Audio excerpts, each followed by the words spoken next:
Hello and welcome to the 164th edition of the Illegal Motion College Football Podcast. In Nashville, Tennessee, I'm the professor, Matt Perkins. In a deep curl across the Harpeth River from me here in the Music City, it's our own offensive coordinator, the coach, Corey Burton.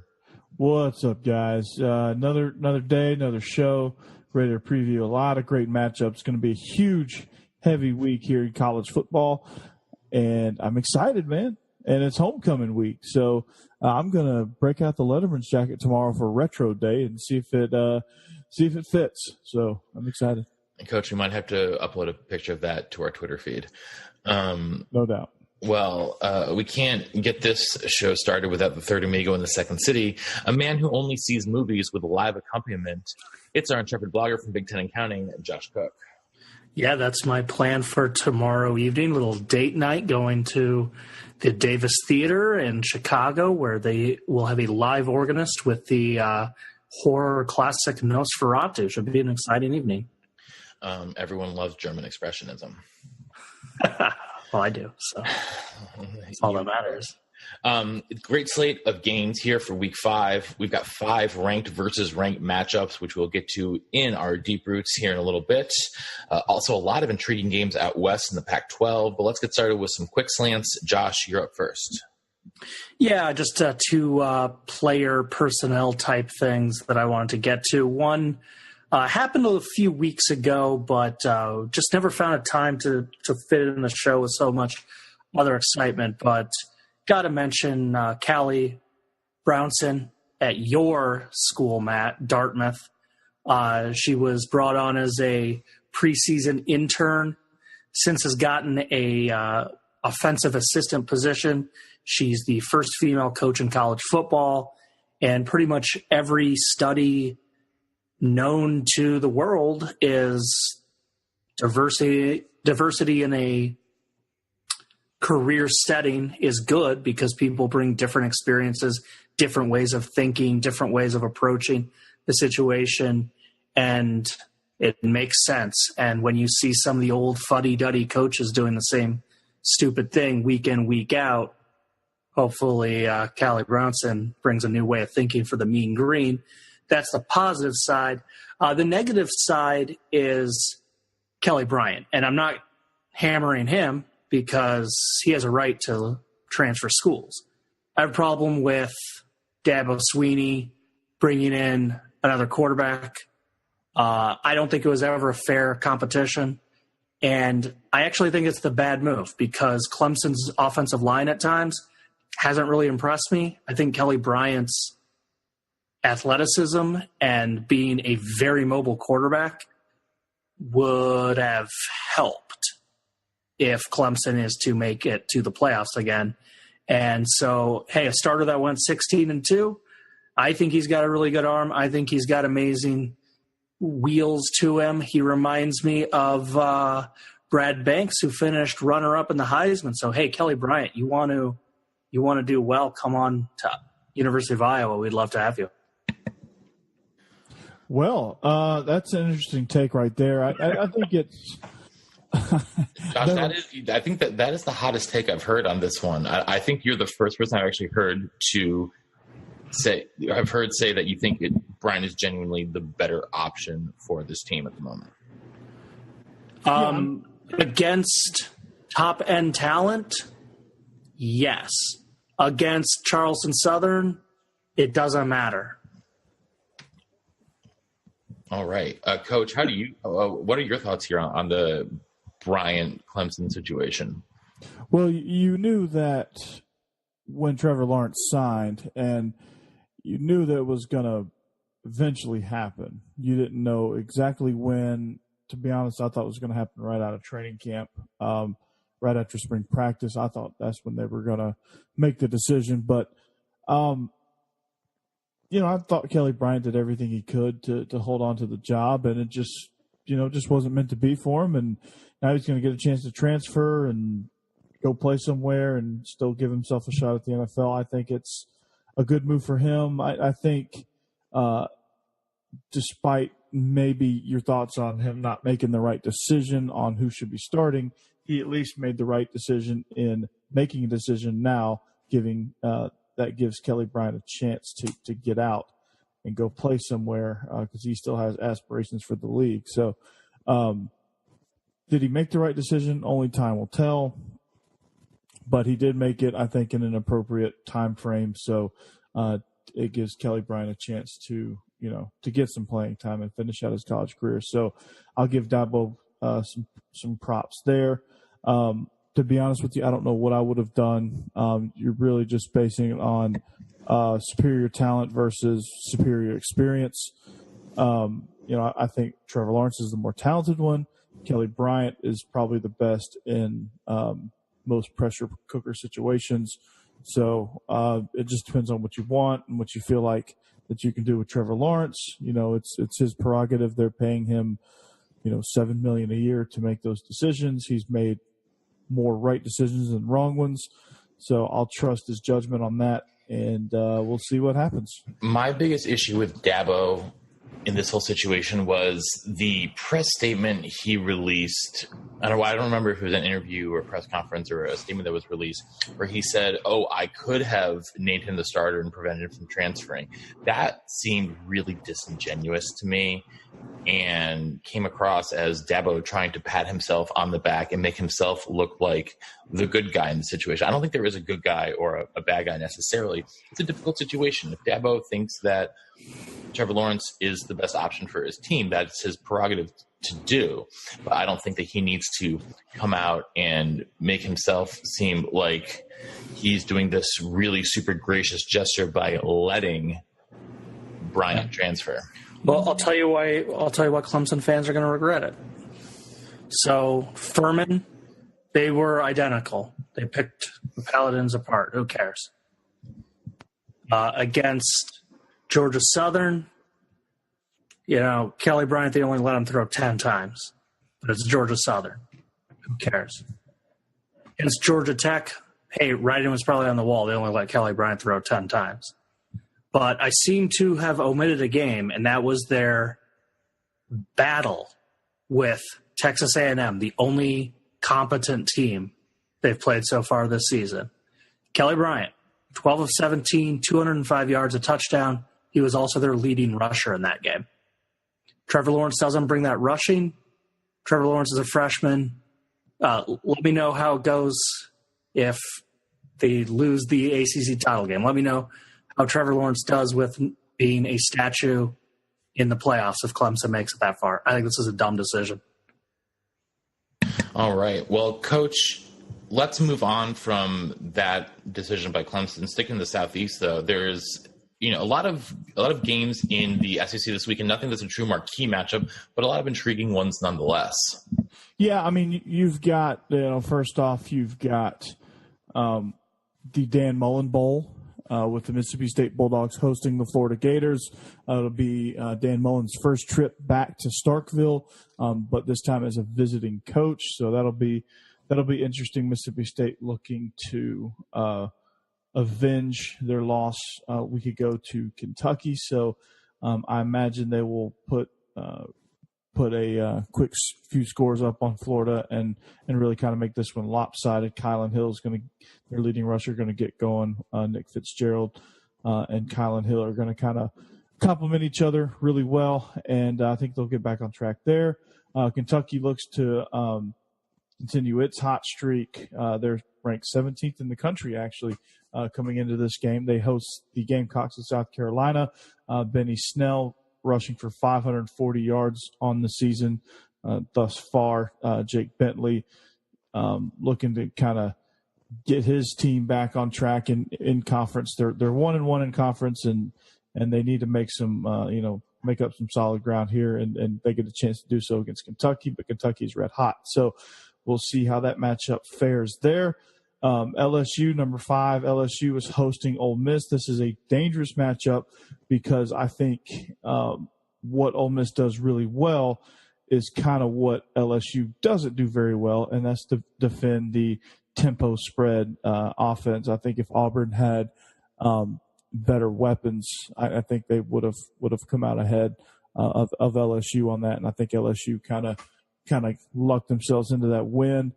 They dodged a bullet, so to speak. If Jared Stidham would have been more on target and they would have had better of a run game. I think we're talking about Auburn winning that game instead of LSU a couple of weeks ago. So and it's a big rivalry too. The Magnolia Trophy is at stake here.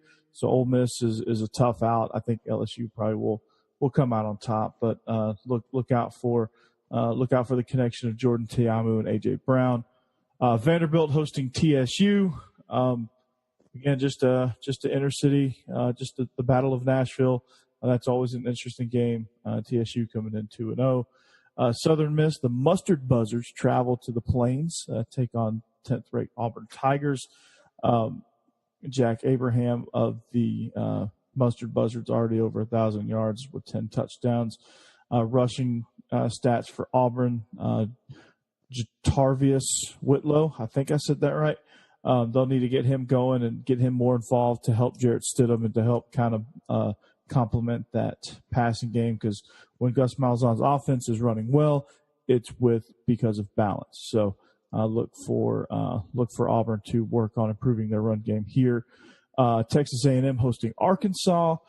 Kellen Mond, again, over 1,000 yards on the season, 72 of 122 for 7 touchdowns. He's having a big year in his sophomore year for the Aggies. Aggies coming off a huge loss to Alabama, in which they were, I don't want to say they were dominated because the score was a little bit closer than it appeared, but they still got some work to do, and they host Arkansas, who comes limping in after getting throttled when Auburn didn't even show up. So if they were half a legitimate team, they probably would have given Auburn a run. But Auburn sleptwalked to a 34-3. I think that was the score. 34-3 beat down. The Ragin' Cajuns, with Ed Orgeron as their mascot, come strolling into Tuscaloosa.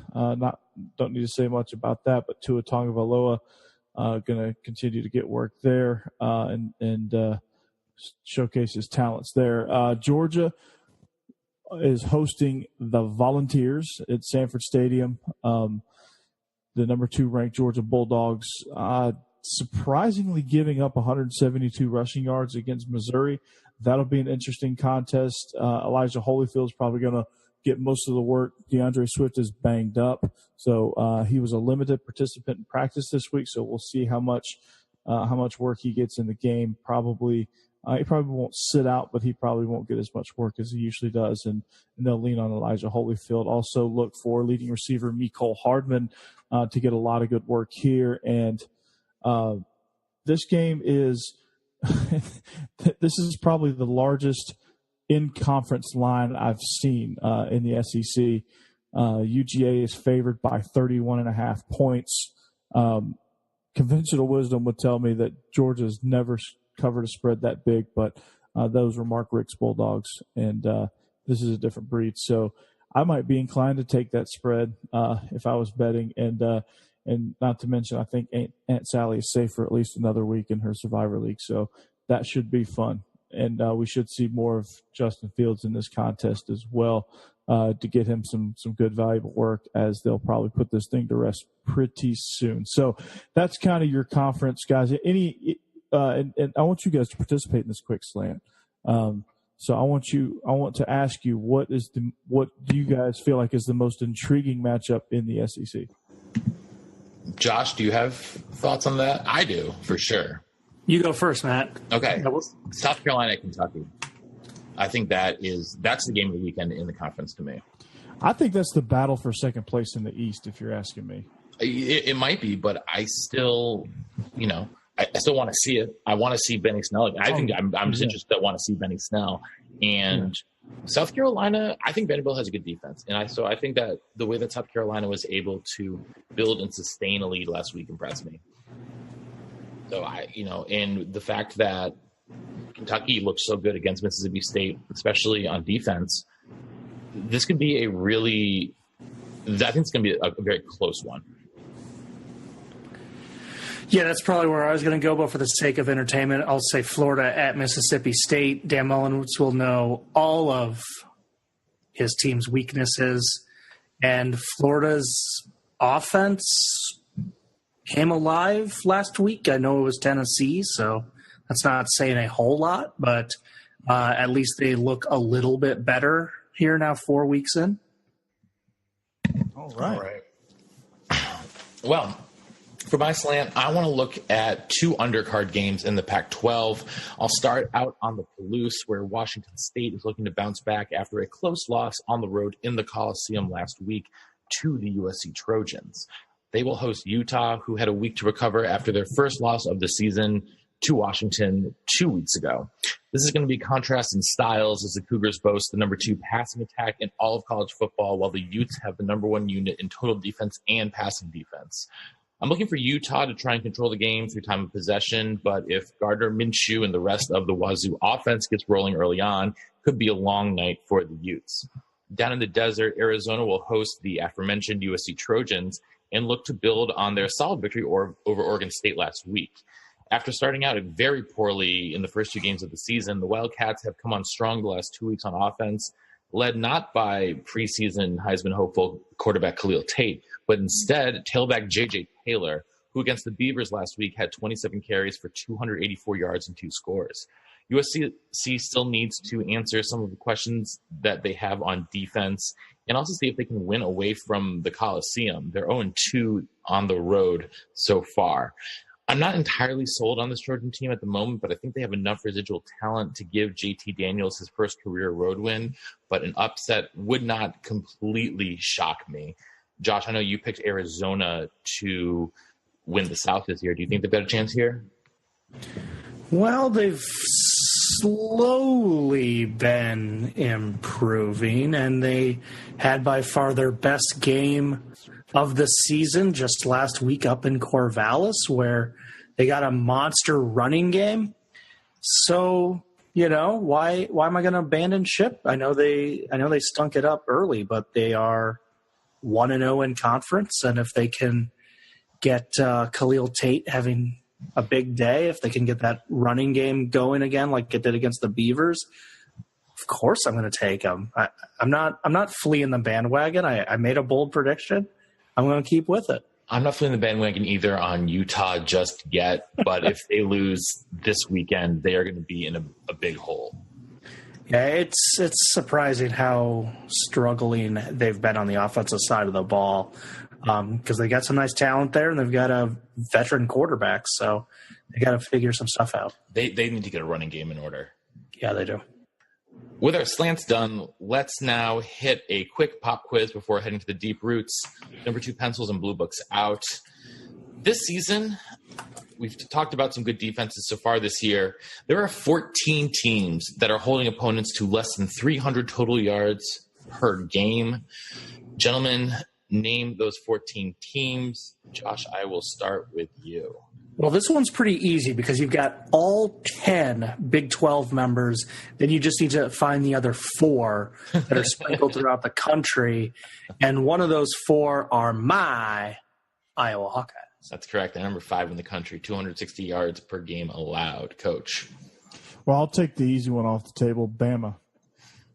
Alabama. Coach, I'm sorry to say that is incorrect. They are allowing 325 yards per game. Yeah. All right. This happened a few episodes ago where you asked a question that featured a lot of Big Ten teams, and I'm in luck that this one also features quite a few Big Ten teams. And the Maize and Blue up in Ann Arbor, they've got a rolling defense right now. Don Brown. Number 3 in the country, 240 yards per game allowed. That threw me off. So it's not Kansas. It's not Rutgers. It's not. It is Rutgers if you just consider the first half. They're averaging 300 yards allowed in the first 30 minutes. Okay. Yeah. So does that count? No. No, I'm sorry. I can't take negative answers. Brutal. Okay. I'm gonna stay in the SEC. I'm going LSU. Who? Nope. Sorry, Coach. They're number 38 in the country, 335 yards per game allowed. I will give you a hint. There are 3 SEC teams that do qualify, though. Damn, I just named the 2 best defenses, apparently. Guess not. So, well, I think I might have a few guesses for the SEC, but one team that popped into my head before I start doing guesses is, I know Maryland got to them a little bit, but before that, Minnesota's defense was stifling. I'm going to say Minnesota still is hanging in there under 300. Josh, you are so close. They are the number 15 team. They are allowing 300.3 yards per game. Oh, my God. Okay. That's pretty funny. All right, so for the strikeout, I'm going to go with the Wisconsin Badgers. Coach, unfortunately, we're going to give you a golden sombrero tonight. Wow. Badgers, 308 yards per game allowed. I get the hat trick, yes. So you mentioned there were a bunch of SEC teams. Mm-hmm. We've already crossed off Bama and LSU. Mm-hmm. That, to me, would leave Dogs. Correct. I should say, which Dogs? I was leaning Georgia, but now that you said that, it sounds like there's a trick question. Maybe Mississippi State's also in there. That was a trick question because they're both in there. Wow. Mississippi State, number 8, 269 per game. Georgia, 292 per game. Coach, I'm a little disappointed you didn't get Georgia. Well, we gave up a whole bunch to Missouri. But you didn't allow anyone else to move the ball on you at all before that. That's true. I thought it skewed our stats. I can't think of another SEC team other than Stoops' Troops. Is Kentucky still in there? You know it. 280 yards per game allowed. Anyone else? We've already mentioned Clemson? We've already mentioned 4 of these teams on our show so far. Is Clemson in there? Yeah, they're number 4, 252. Auburn. No, the 3 SEC teams are already out. Auburn's at 316. They're at number 20. Is Washington in there? They're number 17, 303 yards per game. But you just add another word after that. The Palouse. Yeah, wow. Washington State, 266 yards per game allowed. In the country. Tracy, where's BYU at?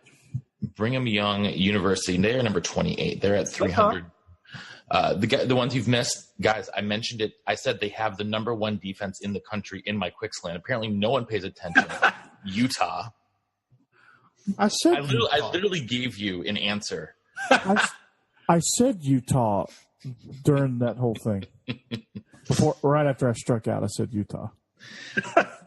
You didn't listen to me either. Okay. Number 2, the U. The U? Yep, 224 yards per game. You mentioned Michigan, Clemson, Iowa already. Number 6, App State. We got then followed by Wazoo, Mississippi State. Number 9, the Mustard Buzzards. Oh. Number 10, Cincinnati. Yeah, we got to give the Bearcats more love. Luke Fickell's team 4-0. They'll get to 5-0 because they're absolutely going to cleat Connecticut's clock. Then they'll probably get to 6-0 because Tulane's struggling, and that game's up at Nippert Stadium. So they'll lock down a bowl real quick. I'm just curious if they can keep it going and somehow steal this division from the defending national champions. Yeah, absolutely. We got Kentucky, Georgia. Number 13, Fresno State. Oh, yeah. Fresno's been playing pretty good defense. And number 14. I feel bad about that one because Fresno and Minnesota, I think the 2 of them combined for about 300 yards total. That's correct. Finally, rounding out at 288 yards per game, Virginia. Bronco Mendenhall getting it done. Yes, he is. All right. Wow. Well, with that, let's hit the deep roots. I think we're tied now in the season, Coach. With that, guys, let's hit some deep roots. The marquee matchup of the weekend takes place in Happy Valley when the Buckeyes come to town to take on the Nittany Lions. This is a step up in competition for both of these teams. So, Josh, is the home field advantage going to be enough for Penn State to overcome the talent gap between the 2 teams? Well, it was a few years ago, and you can say that there's a talent gap, but it doesn't feel that way because Trace McSorley is a proven quarterback. He's gone through a lot of Big Ten battles, and Dwayne Haskins, as amazing as he's been to start this season, he just has the one game against TCU under his belt. He hasn't had the whiteout experience. We really don't know what the Buckeyes will look like under adversity. Penn State is also the hungrier team, I think, based on what happened last year, which was a total meltdown in the shoe. They had that game won and just gave it away. So I think there's a lot of factors leading me towards thinking Penn State can win it. And I'm concerned about Ohio State's defense giving up big plays left and right. Penn State feasts on the big plays. I think we might see McSorley kick off a legitimate Heisman Trophy candidate, see if the Lions get this win. And I'm honestly 60-40% leaning towards Penn State. Coach, how do you think that, this is going to be the biggest game for Dwayne Haskins in terms of pressure? Because while, TCU and Jerry World is one thing, I think a whiteout in Beaver Stadium is a completely different animal. Yeah, I think right now all the pressure is on Ohio State just because of what's been happening. Urban Meyer comes back for the first time, and it's he was back last week. Well, first time in a big game. Yeah. And he would have already had that big game under his belt with TCU. So this is essentially, last week was kind of like the spring game for him. But, he comes back, his first big pressure situation with everything that's been happening. So I'm interested to see how he responds. Dwayne Haskins, how's he going to respond in a true road game in a hostile environment at Happy Valley, all that white around him. And I'm kind of lean towards Josh here. I really like Trace McSorley because he has absolutely proven that these are the situations in which he thrives in. He doesn't have Saquon, so it'll be interesting to see what he does with that and how he responds to really just taking the load of this game on his back and carrying the team. So it's definitely going to be a quarterback battle here. Ohio State's prone to big plays, as Josh just mentioned, so that makes me feel good about picking the Nittany Lions. And you always got a home night game whiteout. You've always got to kind of lean towards Penn State in those situations, but Ohio State, they have a knack for making a big play themselves. They're very opportunistic. So if Penn State wants to avoid a complete meltdown, they need to protect the football. If they protect the football, they should be able to win this game. If they give any ounce, any inch of momentum towards Ohio State will run away with that. And that's the only thing that concerns me for Penn State is giving Ohio State those momentum plays like the pick six on the shovel pass or a scoop and score here or a blocked punt there or, a couple of over-the-top bombs out wide with Haskins getting settled into the game. Those are the kind of plays that really benefit Ohio State more than Penn State making those plays. And that's kind of just how they thrive. And that's how they've been able to thrive this season is off of those big momentum shifting plays. Yeah, Josh, I'm curious, you've talked about Trace McSorley in big games, but I've been impressed with how well their running game has been holding up without Saquon Barkley. Do you think they'll be able to have success on the ground against, a talented Ohio State front, but they are without, obviously, their extraordinary defensive end, Nick Bosa? Yeah, I think they'll have a little bit of success. It's just not going to be something that Penn State has as much without Saquon Barkley. Right now, they're getting running success because McSorley just opens everything up for them. I think the interesting thing, though, is in last year's game, it was kind of the breakout performance for other pieces for Penn State than just Saquon Barkley. The defense played really, really well up until that fourth quarter, and they gave up 19 points. McSorley had a really good day passing the ball. McSorley was also the leading rusher in that game. And what did they get from Saquon Barkley? 44 yards on 21 carries. Saquon Barkley is amazing. He had a very, very limited impact in last year's matchup that Penn State, frankly, should have won. All right. Well, let's move then to our next ranked versus ranked matchup.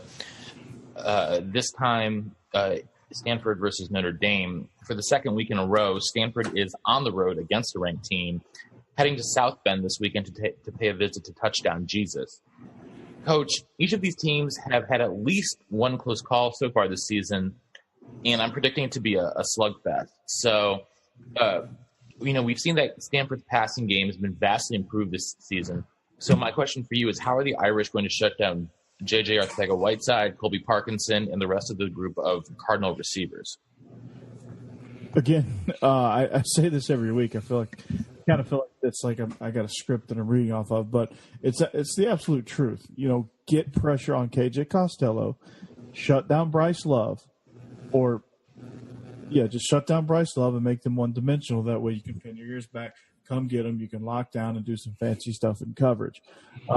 If you allow Stanford to be two-dimensional with Bryce Love and KJ Costello and Jaws and all those other guys, Colby Parkinson, who is Matt's new favorite tight end, and quite frankly, he has one of the longest wingspans I've ever seen. So, just get pressure on Costello. Honestly, he's on the road, so hit him a few times, get him out of his rhythm. Maybe play some press man and really just bring some fancy pressure and lock down on the outside. I think Notre Dame has the people to do it. That's the game of aggressive. Josh, Ian Book's going to be starting his second game now for the Irish. Do you think he gives them a better chance to win in a game like this than Brendan Wimbush did? Probably, but he's still a very big unknown because Wake Forest, 114th in total defense. Stanford's in the 50s. Stanford has already gotten to the quarterback 13 times on the country. That's tied for 9th best in the land. So he's going to see a much better defense just overall, but then he's going to see a much fiercer pass rush. So my concern for me would be, how does Ian Book respond to what Coach just said, which is that pressure. He got all day to pick apart the Demon Deacons. He for sure is not going to have that against Stanford. The aspect that Wimbush always brings is his feet. So, Book will be the starter, but if he's grinding to a halt, I think Kelly's going to have to go to Wimbush. We haven't seen the last of him on the year. Yeah, Coach, I was going to ask you, how much do you expect to see Wimbush in this one, given the fact that he's not starting? Well, it depends. Josh said it depends on how well Ian Book starts. If he starts red hot, we won't see any of Wimbush on Saturday. But if he struggles, which if Stanford gets pressure on him, and they really should, then we'll see Wimbush, because Wimbush has a lot better escapability, as Josh alluded to. He's speaking the truth on that. Book is just more accurate and a better passer than Wimbush is. But Wimbush is a guy that has experience and can also evade pressure, which will come in handy on Saturday. So this game will kind of either cement Ian Book as the starter, and that's it. That's all she wrote.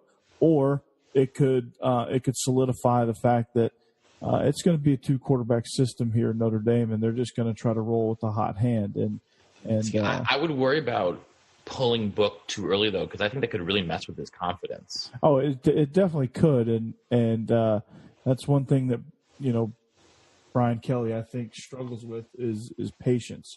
I think if it's going south on him, he might just pull the plug and say, all right, I'm not patient. I'm not going to let him work through his struggles. We've got to get this game. Give me the experienced guy, and that could end up honestly blowing up in his face. So it'll be. I'll be watching this with a close eye. I think it's something that really favors Stanford because the old saying is, if you have two quarterbacks, you really don't have one. So, so in this competition, all the pressure's on Ian Book, honestly. I hate to say that, but all the pressure's on him. He's got to come out and perform if he wants to keep his job in what is a very volatile quarterback situation still, or very fluid quarterback situation still in my mind. Anytime you got Brian Kelly, pushing the buttons, it's never settled until he absolutely comes out and dominates. All right, well, let's head to another Pac-12 non-conference matchup. This time, BYU is playing Washington. It's only the 10th time in their history that these two teams have matched up.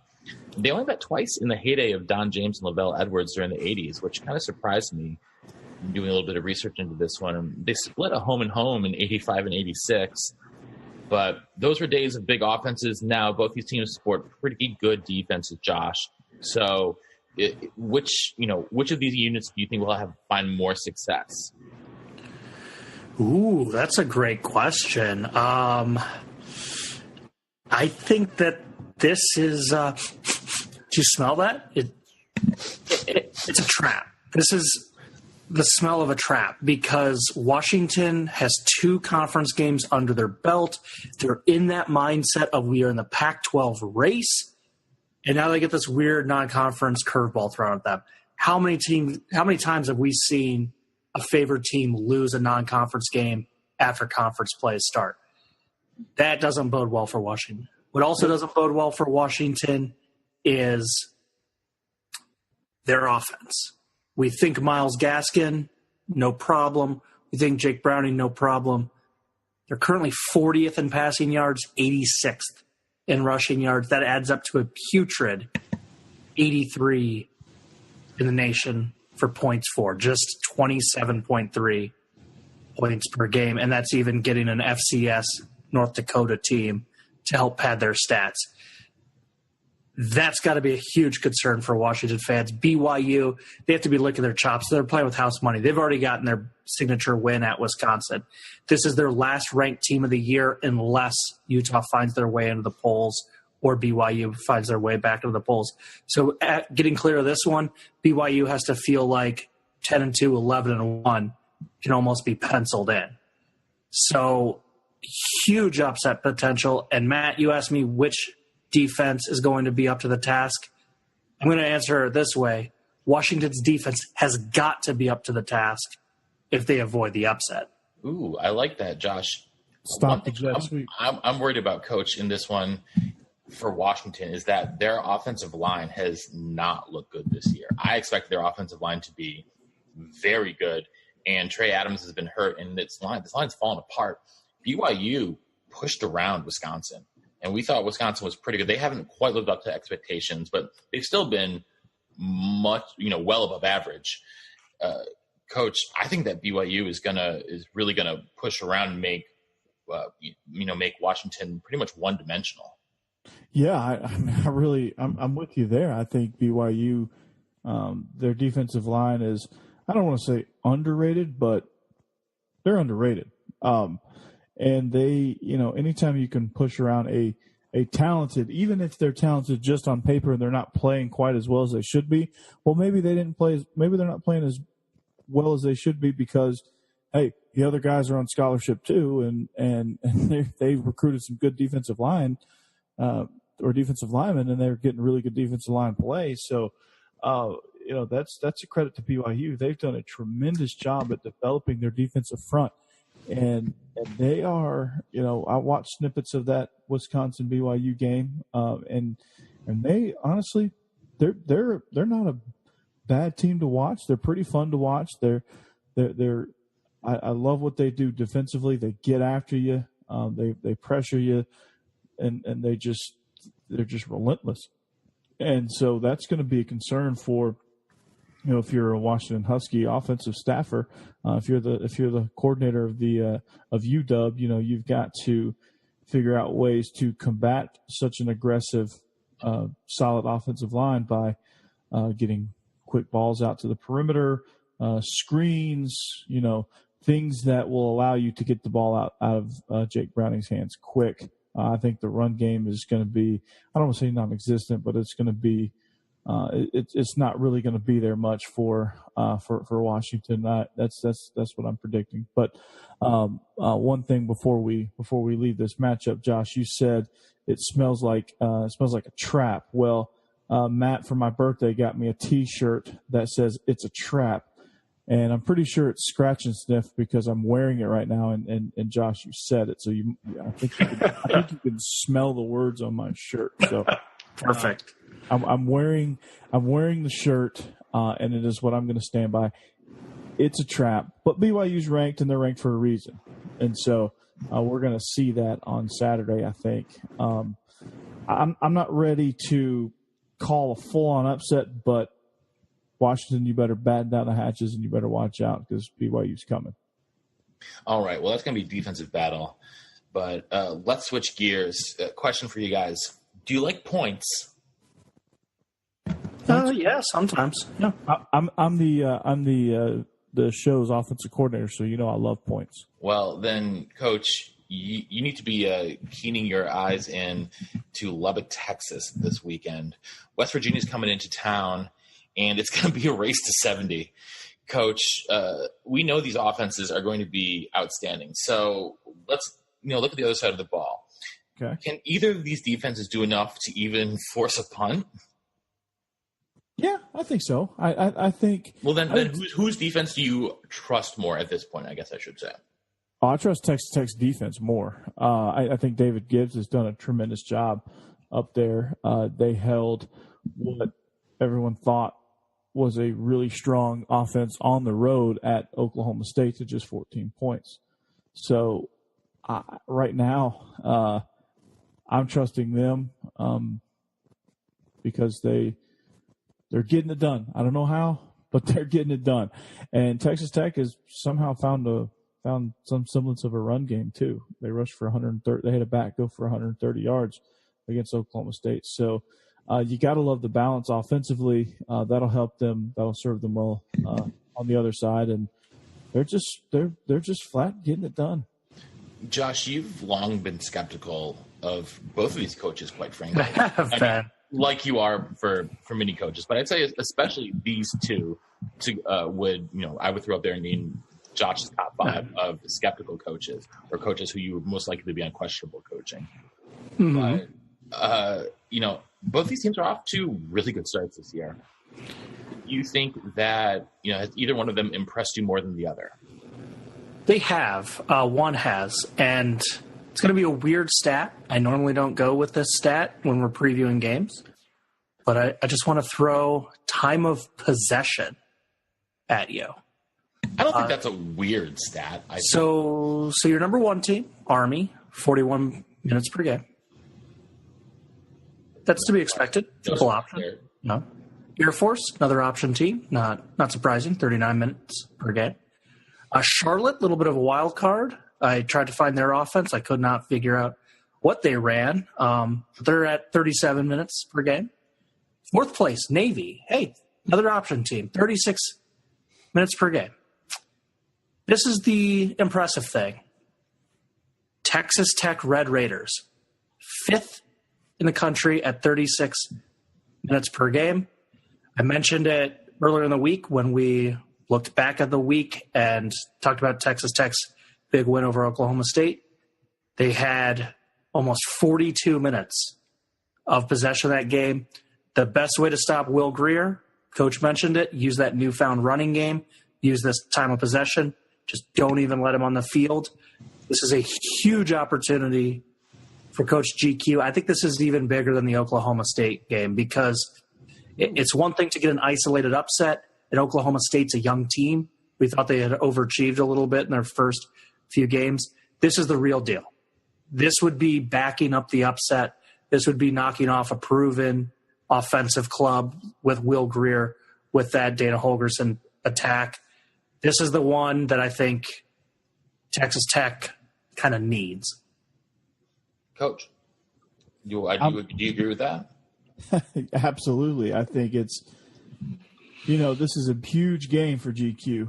And, time of possession is a very important stat. If you got the ball, you have more chances to score. And Texas Tech does a good job of, that comes with balance. It's no fluke that they're fifth in the country because they have achieved balance, which any great air raid team has some semblance of balance. Now, an air raid balance is probably 60-40, but that 40% is extremely efficient and extremely effective 40%, and Definitely. It allows them to throw at a 60% clip, which allows them to rack up yards and points and momentum.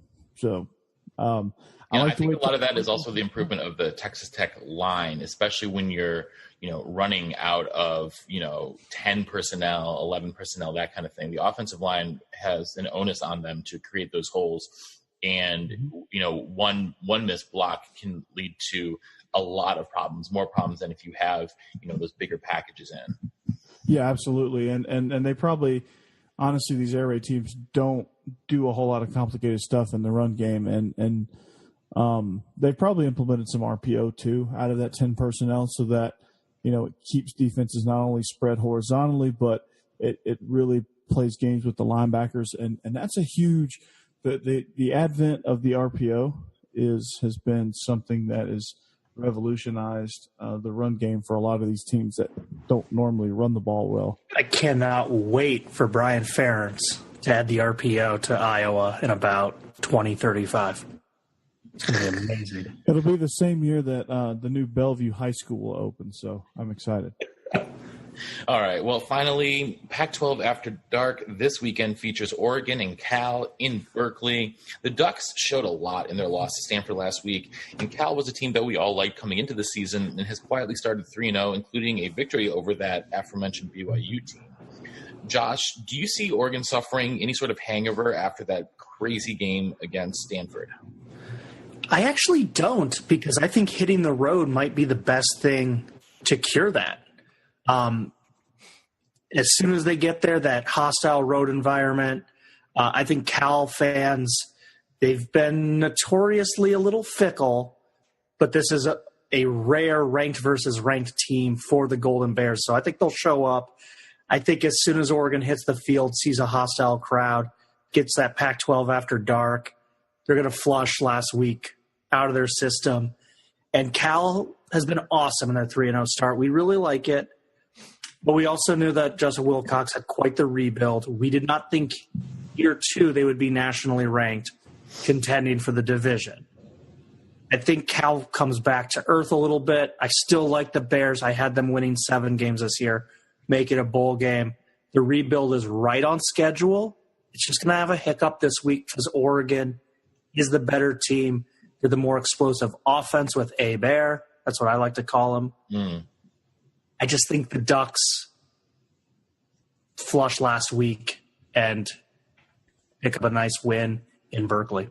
Well, speaking of Justin Wilcox, Coach, how do you scheme against a guy like Justin Herbert, who is, obviously last week he was phenomenal throwing the ball, so accurate, over 90% for the game. And he obviously can run a little bit too, and he's a big kid, 6'6". How do you scheme against a guy like that? Well, what helps him to scheme against a guy like that is that the fact that Cal is second in the country in interceptions. They have 7 of them. One of them was a pick 6. You have guys like Jalen Hawkins, who has he is all Pac-12 guy. He has 5 interceptions. Ashton Davis has 2. So those are two guys that are in the secondary. Also, the Golden Bears are both in 2 of these categories, both third down related categories. They lead the conference. They lead the Pac-12. They force 39% of 3-and-outs of opponents' drives, and they only allow 25% conversion rate on third down. So the Golden Bears have probably definitely statistically the best third down defense in the Pac-12. But I don't know where that ranks nationally, but they are scary good on third down. So if Cal can find a way to win first and second down, third down has been really, really good to them. So they've really just got to figure out a way to win first down and second down and just keep Oregon behind the chains. Coach, for your information, Cal is 9th in the country in third down conversion percentage defense. Number 1, Miami. They are 18%. Number 2, Syracuse, 20%. I love that stat. But, yeah, Syracuse has a big game against Clemson this week. Yeah. We didn't really mention much. But yeah, heck yeah. But, so what's going to happen is there's going to be a lot of matchup issues for Justin Herbert, and that's what kind of allows me to feel good about Cal's chances of winning is the fact that if you run into a good defense in this conference, you can force Oregon into uncharacteristic errors. That's what Stanford did. Stanford has had the superior defense in the conference. We've talked about them every time we preview them. We talk about Stanford's defense. Every time we do our season preview, Stanford's defense is always prominent within the preview. I think this is the first year that we've really spoken a lot about their offense because usually they have one or two big playmakers. They're probably more balanced on offense than they've ever been. But defensively, that's the way to go. But for to shut down Oregon, you've got to shut down Dillon Mitchell. He had 14 catches last week for 239 yards, so he had a huge game against Stanford. Find a way to stop him, which the Golden Bears have one of the best secondaries in the country, so that shouldn't be too big of an issue. So give me the home Cal Golden Bears. All right.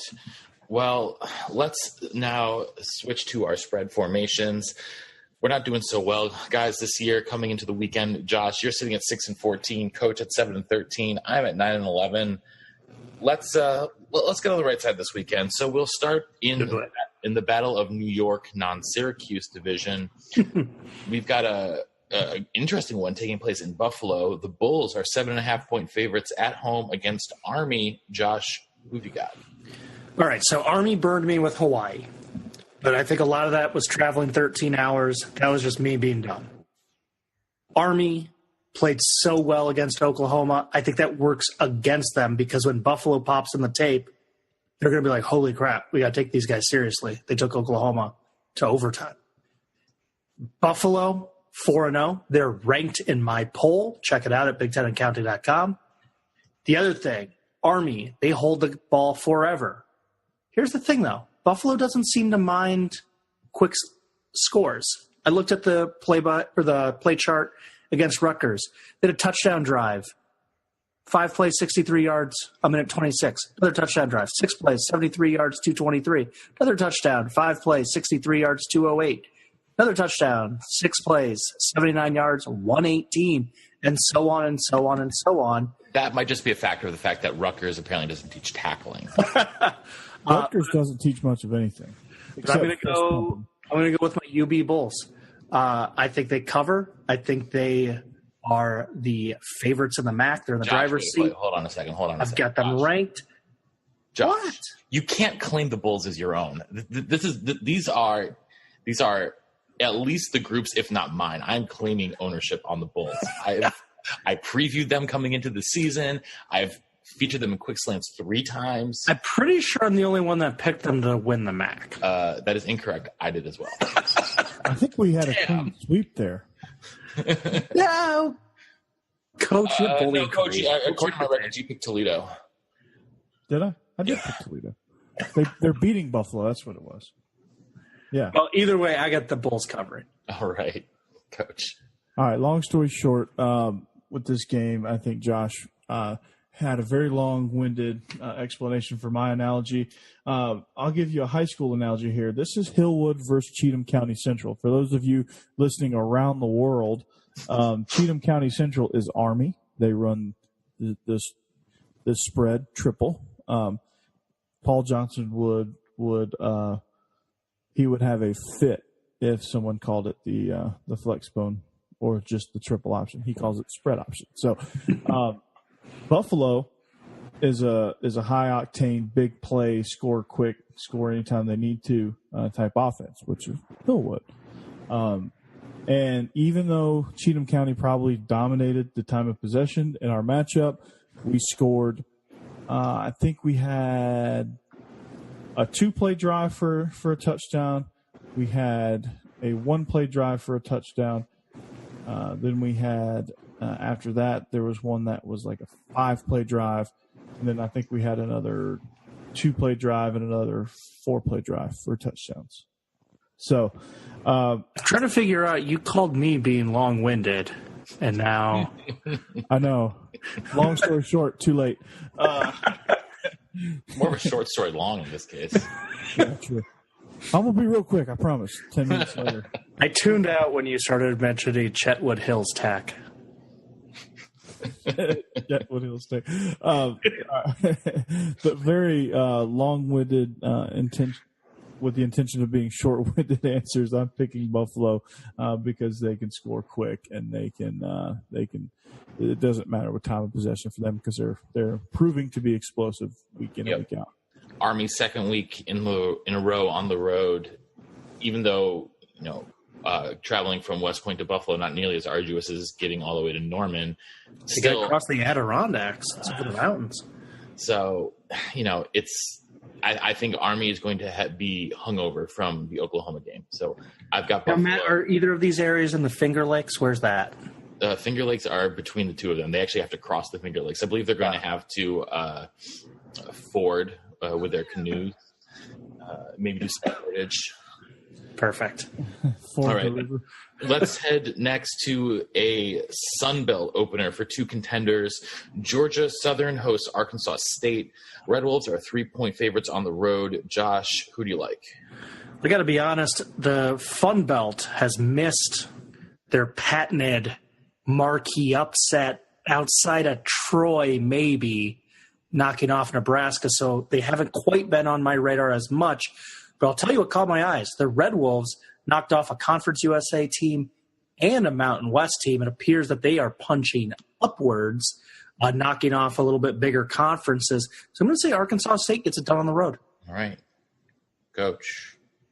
Josh, I hate that you're going first in that scenario because I think Justin Henson is rolling right now, and Arkansas State has a ton of momentum going. Georgia Southern is still kind of trying to find themselves.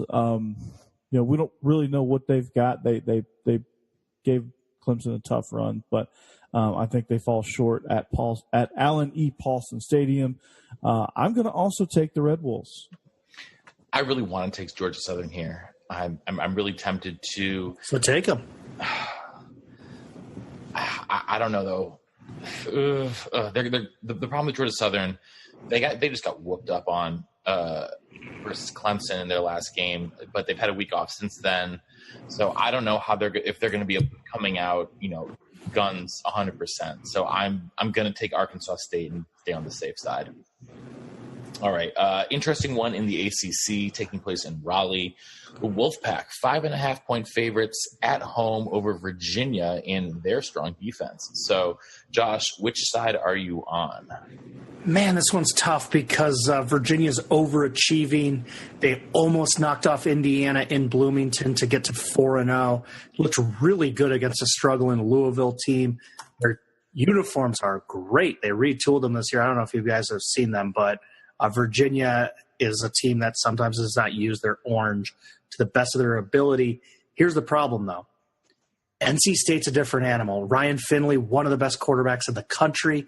This defense is on fire, allowing just 13.3 points per game. That's 9th best in the country. I think the hot start for the Hoos cools a little bit as NC State, a little bit better team talent-wise, playing at home, manages to cover this thin spread. Coach?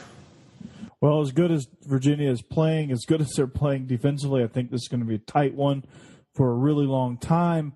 I think that you're going to see NC State is going to struggle at times. I think Virginia is going to have a good game plan against Ryan Finley, but I just think NC State's too talented across the board to lose this one. I think that what Virginia's edge was defense, but they still have to score points too, and I think that's going to be tough sledding against a very good Wolfpack defense. All right. Well, so I'm picking the Wolfpack if you didn't catch on. I got that. I also agree that Virginia is overachieving, and I think just NC State, with the leadership of Ryan Finley, should be able to win this one by a touchdown. So I will also take North Carolina State. We're being really boring and agreeing this week. Let's head, though, to another conference opener, this time Conference USA. Mason Fine and the explosive North Texas offense will have to keep up with another potent attack in Louisiana Tech. Mean Green giving 7 and the hook at home. Josh, what's your call? I think North Texas is the better team. North Texas is sniffing and getting ranked into my poll. They've got that awesome offense with Mason Fine. But here's a little inside info. They're going to be super fired up for this game. They are wearing Mean Joe Green era throwbacks. Ooh. His number 75 has been retired for 50 years. They're bringing it back for one game only, and they had a promotional video for it where he tosses his jersey, just kind of like the old Coca-Cola ad with him. North Texas is going to be fired up. I think they lay a licking on the Bulldogs. I like that, Josh. Coach? Well, seeing this is my last chance to disagree with you, I can't do it this week. I can't because I'm not picking Rutgers. And just to give you a little preview, I'm not picking Rutgers. And Louisiana Tech, as good as they are, they're just getting ready to run into a buzzsaw, if you ask me. I think North Texas is on fire. They've got all the juice right now, and they're at home. And they're 7.5-point favorites. So I'm thinking about – I might call an audible later on before we sign off. But I'm taking North Texas at 7.5. Otherwise, I might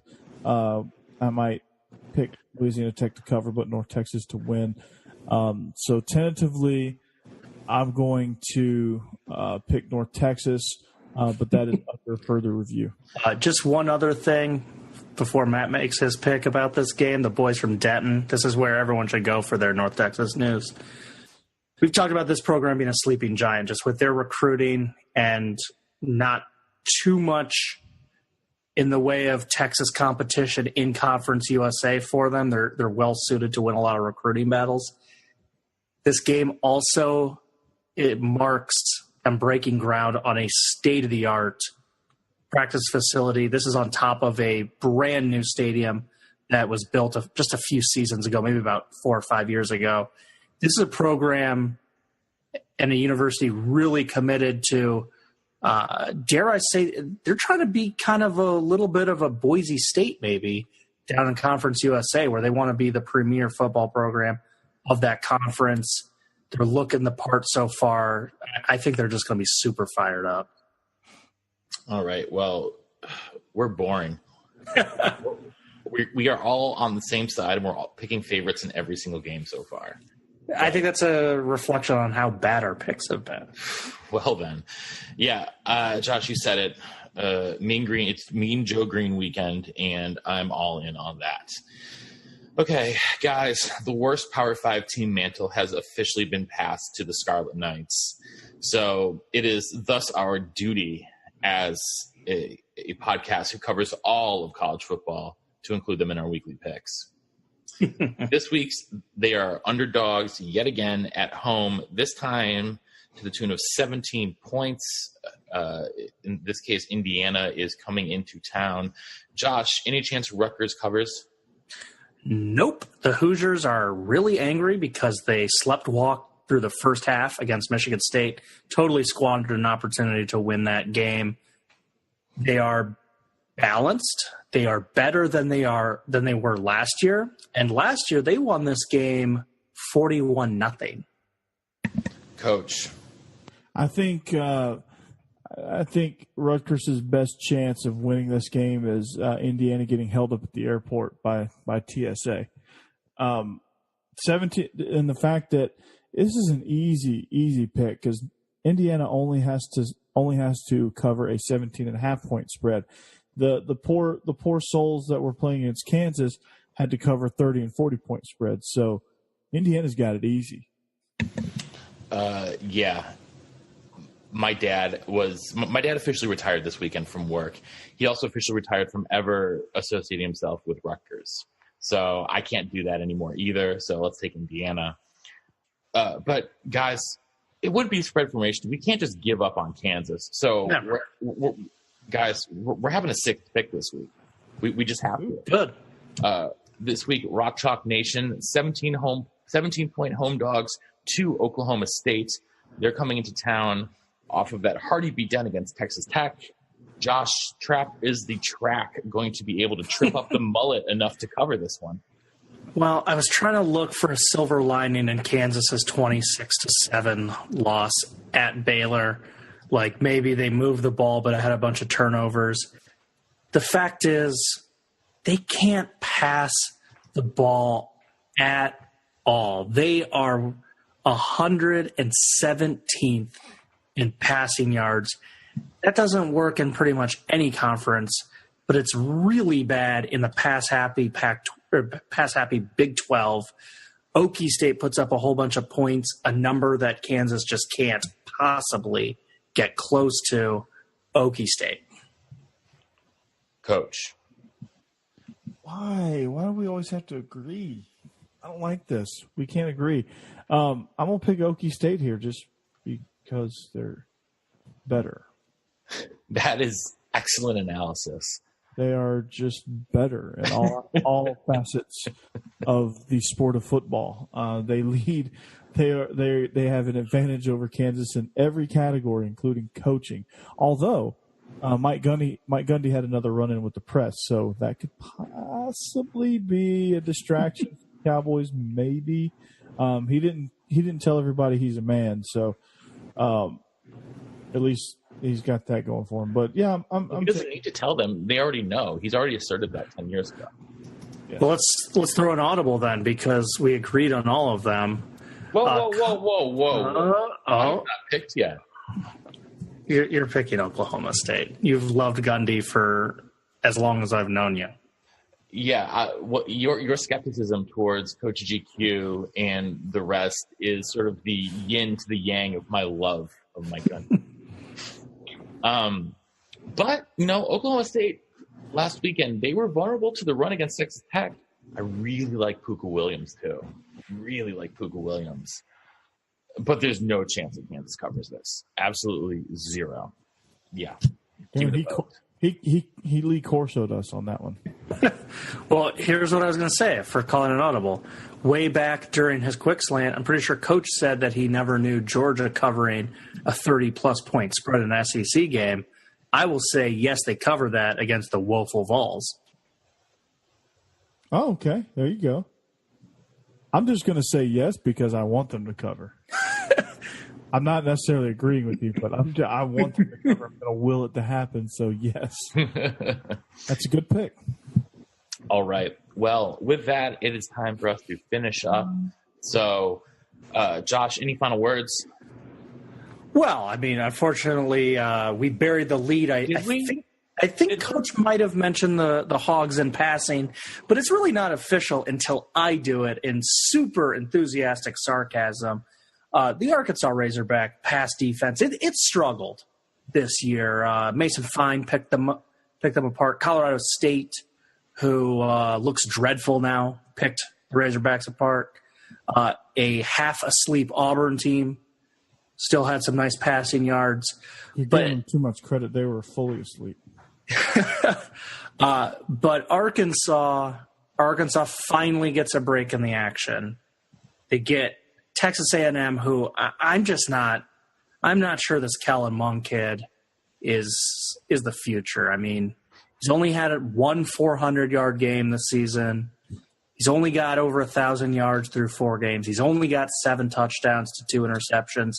I'm just not buying this sophomore. It looks like a sophomore slump. I think Jimbo's got this thing spiraling.